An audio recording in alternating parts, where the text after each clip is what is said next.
Hi all, I wish everyone a happy new year. My plan is to explain the basics of a quantum computer for the mainly the uninitiated persons, and I will explain about some aspects of its application, and as an engineer what all things are required to actually get into the field and start contributing to quantum computing. That will be my major agenda for the talk. And first I will start with just a brief introduction about quantum computing and what is the promise it is making to the community. So quantum computing has been in existence with around 100 years ago, and there are big names associated with the field like Feynman, Dirac, and ECG Sudarshan, who is of Indian origin, and different people have contributed to this interesting and exciting field. So, so how come the interest in quantum computing is very much now? Why it is so much important to learn quantum computing now? It is because practical quantum systems have started to make their appearance in the industry. So as we all know, once industry sees some success, the growth will be very fast. So that is the expectation that the quantum computing will grow strides, it's like leaps and bounds within some years. That's what most of the people believe. And already we are hearing news from different countries like China and India also, and different countries, their defense organizations and their government is actually promoting quantum technologies. So we will try to explore the reason behind all these things. Okay, so first we will see that what is the requirements for one to be actually getting into quantum computing, and whether they need to know quantum physics to get into quantum computing. That question can come into most of the people's mind. See, the thing is that quantum computing is an area where our old digital logic like the Boolean logic is getting replaced by a kind of a quantum logic. Okay, where the bitwise operations like and or not, all these things are performed not on classical bits, it's going to be performed on qubits. Okay, so one thing which we have to understand is that the notation of qubits. Okay, so we have the qubits versus the normal bits. Okay, pardon me for my handwriting. Okay, I'm not very much comfortable writing like this, but I'll anyway say. So what you have to do is that you have to think in terms of qubits. That is the one thing. Okay, the next thing is that so instead of logical operations like and not or XOR, you have to understand the gates. Okay, the gates which you are thinking, the gates. Okay, the gates like the AND gate. Okay, all these things you have to rethink in terms of quantum logic gates. Okay, so you have a set of quantum logic gates. Quantum logic gates. Okay, so what you have to do is that you have to map actually. Okay, it's a mapping. Okay, so you have to map from bits to qubits in your thinking, and classical gates to quantum logic gates. Okay, and quantum logic gates, like a normal AND gate and all. Suppose you have given a 0 here and a 1 here, you will get a 0. Okay, so quantum logic gate is something like you can think of it as a box. Okay, it's a box. Okay, what you actually do, you are actually doing a matrix multiplication. So I'll just put a mat. Okay, so a quantum logic gate is nothing but a matrix. Okay, and whatever input you have, okay, you will multiply with a matrix and you will get output. So this is a quantum logic gate. Okay, so the thing is that different algorithms are there which we generally use in computing. Okay, many algorithms. Mm, it's like bubble sort, all these things. Okay, and there are these algorithms. Okay, bubble sort are not like bubble sort. It's like suppose you take the case of an FFT. Okay, so it's like fast Fourier transform. Okay. So that in FFT you have twiddle factors. Okay, so what you will do is that you will have butterfly diagrams. Okay, so something like like this. Okay, like you will have inputs 0 1 2 etc. Okay, and something like you will have a butterfly diagram. So most of the people would have studied in their engineering about FFTs. Okay, and you will have some twiddle factors. It's like something like w raised to 0 or w raised to 2, w raised to, okay, and this w sorry, it's a w. Okay, and this w is something like something like I'm not being very much precise here, something like some exponential term. Okay, it's like e raised to I 2 pi, something like n k by k, something like that will be there. Okay, by n. Okay, something like it's like these equations you can refer. So what I'm telling is that here there are a lot of bitwise operations are being performed. Okay, in FFT there is some bitwise operations getting performed. So what happens is that when you have the qubits, okay, so when you have a qubit, okay, how this bitwise operations can be performed, that is a question. So then you will get into then for that normal thinking will not work. Normal ways of thinking will not work. Then you should be understanding how to perform FFT on qubits. Okay, then you will get to know the algorithm. Okay, then you will have the QFFT. Okay, quantum fast Fourier transform you will get.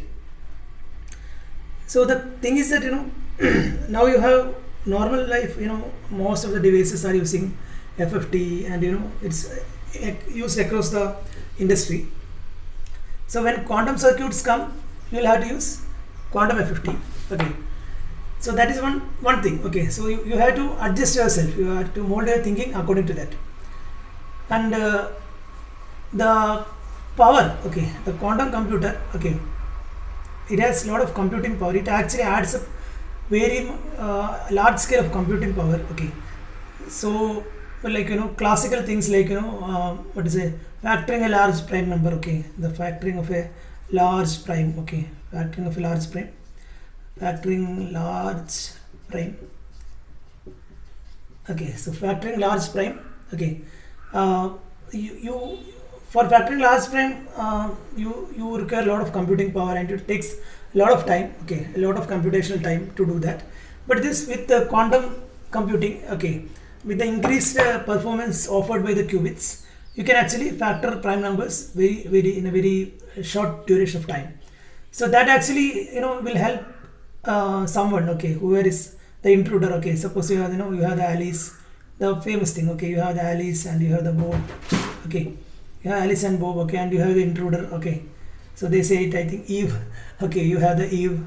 Okay, so you have Alice, Bob and Eve. Okay, so now what you can do is that you can actually take, okay, you can take your what is say key, and he can use prime number factorization to break your cryptographic algorithm. Okay, so crypto is breaker.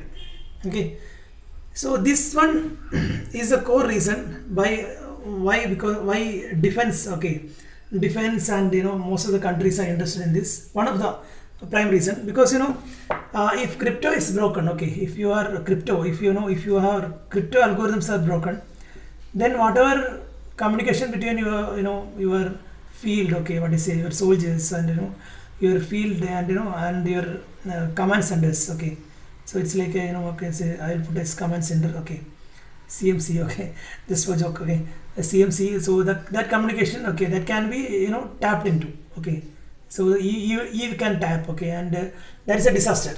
Okay, so this disaster the companies, or no, sorry, not companies, the countries want to avoid. Okay, because if one country is actually getting this technology and they are actually able to make some, say, portable quantum device, or at least if they propose it's a system. Okay, suppose imagine, okay, I'll just imagine, okay, I'll just These are all imagination, okay, but I will just try to emphasize on the fact, okay, on the importance, okay. Suppose you imagine a war, okay, okay, I'm not a war, what did you say? I don't like war, but I'm a pacifist, but still, I'll just see that, in a situation of a war, okay, actually, suppose you have, two battalions, okay, I will put battalions, okay, two battalions, okay. They want to exchange information, okay. They want to exchange information about, where they want to go next, okay. So they want to, whether they want to attack this post or this post, okay. Suppose you have a tree, just okay, imagination, okay. Suppose you have a tree here, okay, and in this tree you have a receiver, okay. So this receiver is actually receiving the communication between these two parties, okay. So this receiver is having, and it is actually passing it to cloud, okay. Suppose it's passing it to the cloud, okay, and this cloud, through some high speed link, okay, and this high speed link, transfer this to QC, okay. So QC is our quantum computer, okay. So it's transferring this to the quantum computer. So this quantum computer immediately breaks it, okay. It breaks, it breaks the code, okay, breaks code, and it informs, this information goes to whoever is here, okay. So now they know, okay, that these battalions are coming for them, okay. So they'll be well prepared. So this kind of scenario can happen anywhere, in any situation, in any country, or in any, it may not be, between, countries, or between, groups. This is a possible scenario, okay. So in this case, having a quantum computer gives a lot of advantage, okay, to the party who actually owns it, okay.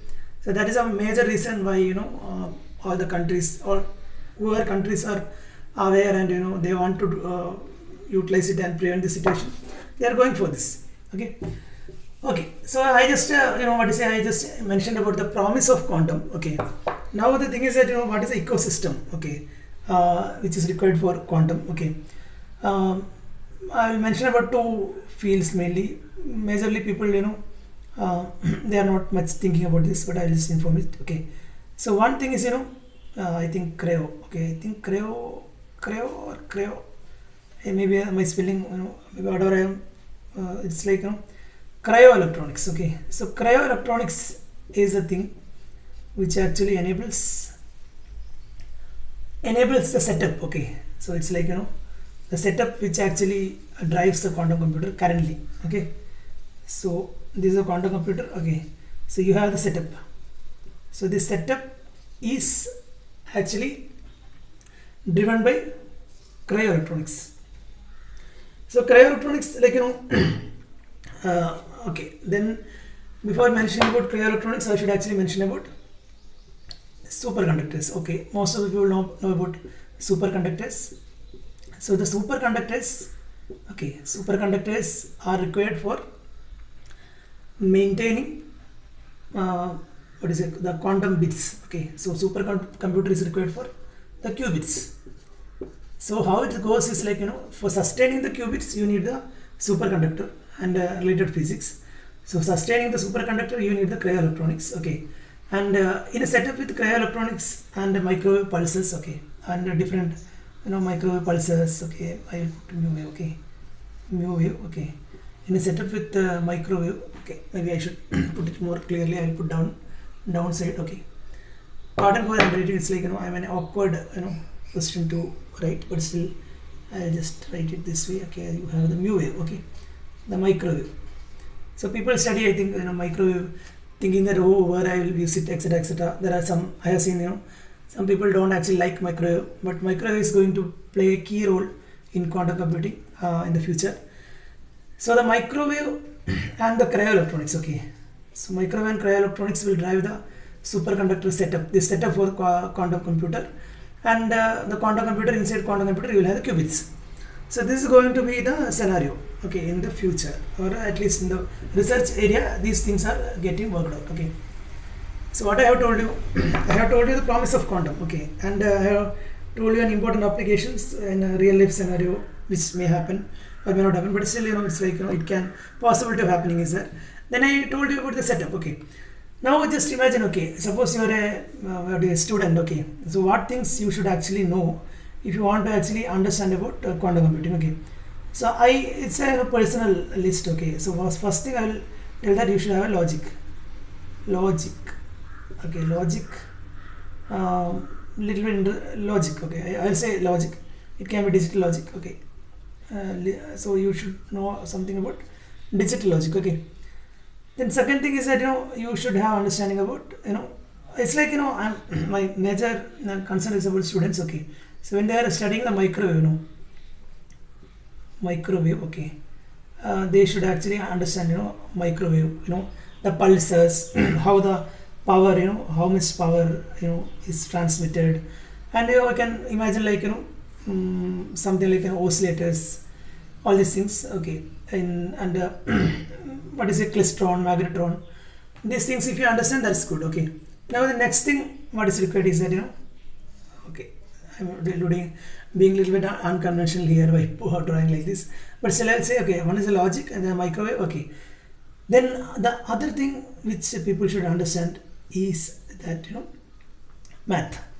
Okay, math. Okay, so math, little bit LA, linear algebra. Okay, probability. Okay, now like every domain, this will also have different layers. Okay, so which layer you want to work, that is a question. There will be theoreticians. Okay, there will be makers of the base like suppose like someone who makes a what is a physical design, who does the physical design, the physical layout someone will do, and someone else will do the computation. Okay, someone will do the research for that, mathematics for that, like that different domains will be there. But still I will mention. Okay, and if you know a little bit of circuit theory. Okay, circuit theory. Okay, circuit, but I told you, okay, this circuit you should understand. Why? Because you are going to look at supercomputing. You are going to learn about superconducting electronics. Okay, so when you are going to learn about superconducting electronics, you should know about circuits. You should have math, that's like linear algebra and probability. You should have good digital logic skills. Okay, I think maybe maybe some people I think so. It's like maybe in future this requirement will actually get replaced by quantum logic. Okay, so if we train people initially itself to think in terms of qubits, I think there will be a lot of efficiency improvement will be there. That's one opinion, because it's like forming a habit. Okay, like when we are thinking in terms of digital logic. Okay, then to think in terms of qubits might be a paradigm shift will be required in the thinking. Maybe I think in future the workforce and students, maybe they will start thinking in quantum logic itself. Okay, so these are the major things. Okay, so I just wanted to mention. I think the video is getting longer and longer. Okay, so overall what I want to say is that future. Okay, the future. Okay, the future I say it's like it might be something like I think 5. Okay, 10, 15. Okay, like it will go like general purpose. For getting a general purpose quantum computer, it can be 15 to 20 years. But already you have quantum computer in cloud. Okay, you have the quantum computer in cloud. Okay, so you can experiment with this. Okay, and you have compilers. Okay, you have quantum compilers. You already have the quantum compilers. Okay, also, so you can experiment with that also. So I'm not mentioning what are all the offerings available in different type of quantum computers and what are the quantum compilers, because I don't want to have invite any what to say preference in my own preference adding to it. But still I hope you understand that already the ecosystem is getting ready. Okay, so overall what you see, I'll just mention the full thing. Okay, so I'll just mention one more thing. Okay, so you have the microwave. I told you. Okay, you have the microwave. Okay, you have the microwave generation. Okay, you have the microwave generation. You have the microwave generation. You have the microwave generation. You have the superconducting electronics. Okay, you have the superconducting electronics. Okay, then you have the layout plan. Okay, layout plan. I'll say layout plan. So this layout plan, okay, this, okay, sorry for a minute, I am writing in an awkward position, that's why. So the layout plan, okay, the layout plan is like, how you will, like, put, how will you interface with this superconducting electronics. Okay, that is a question. Okay, how you will interface with this superconducting electronics. Okay, so that you can efficiently trigger the qubits.